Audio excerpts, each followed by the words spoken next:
Hello, magandang araw mga kababayan. Ngayon magluluto tayo ng pork chop. So, the main ingredients natin is cornstarch, garlic powder, asin, saka yung pork chop. So, kayo nang bahala sa inyong seasoning kung anong ilalagay nyo. Ibudbud lang natin yung garlic powder. At saka ibalot natin sa cornstarch yung ating i-deep fry na pork chop. So, kailangan yung ating mantika na lutuan ay mainit na mainit.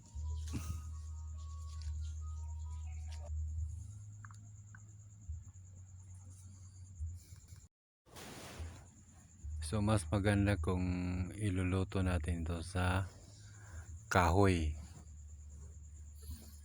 para hindi yung init.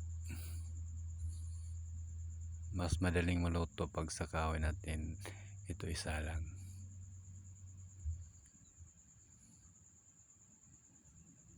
Kung meron kayong flour, mas maganda yung all-purpose flour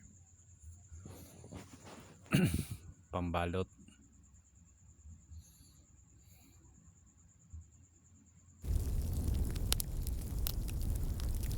Yan. Balot lang natin ng mabuti.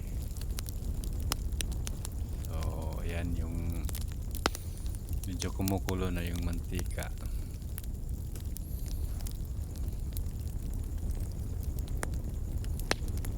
So, mabibinta natin ang pork chop ng bawat isa. So, mabibinta natin ito ng 40 to 50 piso. Depende sa laki.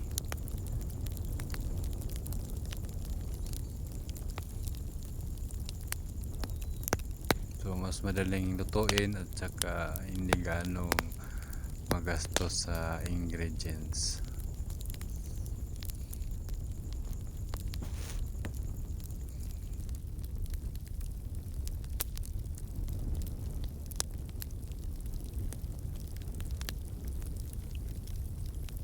So, pwede na itong lutuan.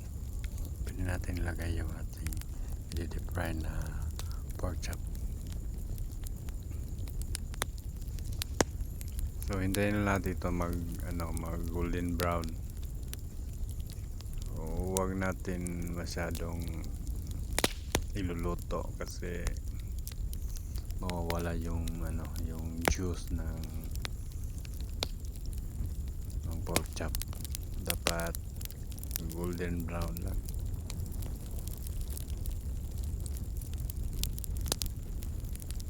Mas madali itong maluto pag sa kahoy.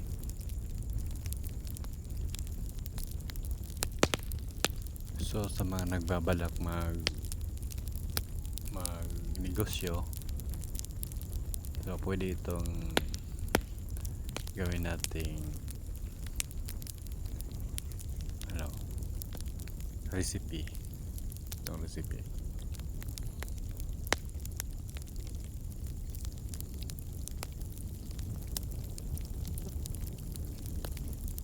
So, yung puhunan natin dito nasa 250 dahil yung ating pork chop kung 1 kilo ang bibili natin, so 200 pesos siguro. Yun, mas mahal lang yun yung pork, yung kilo ng baboy. Ayan. So, yung kulay na yan, pwede na yan luto na.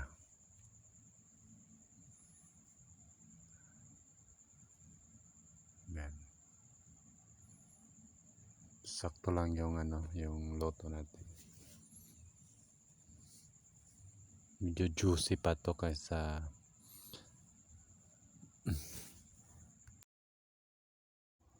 so ganun din sa sa manok. Pwede din natin itong gamitin sa manok.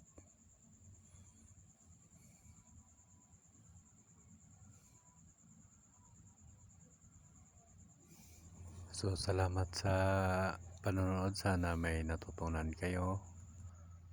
So pwede na kayong mag-start ng food business gamit ng ganito, pork chop. So sa pang tip pala, para hindi lumiit yung yung niluluto nating manok at saka pork chop, mas mabuting ibaba natin ito sa mainit na tubig ng 1 oras bago natin ito iluto, para hindi lumiit yung yung karne ng baboy, at madali itong maluto pag nababad ito ng mainit na tubig. So 5 minutes, 3 to 5 minutes, pwede na itong luto na ang ating manok o kaya pork chop.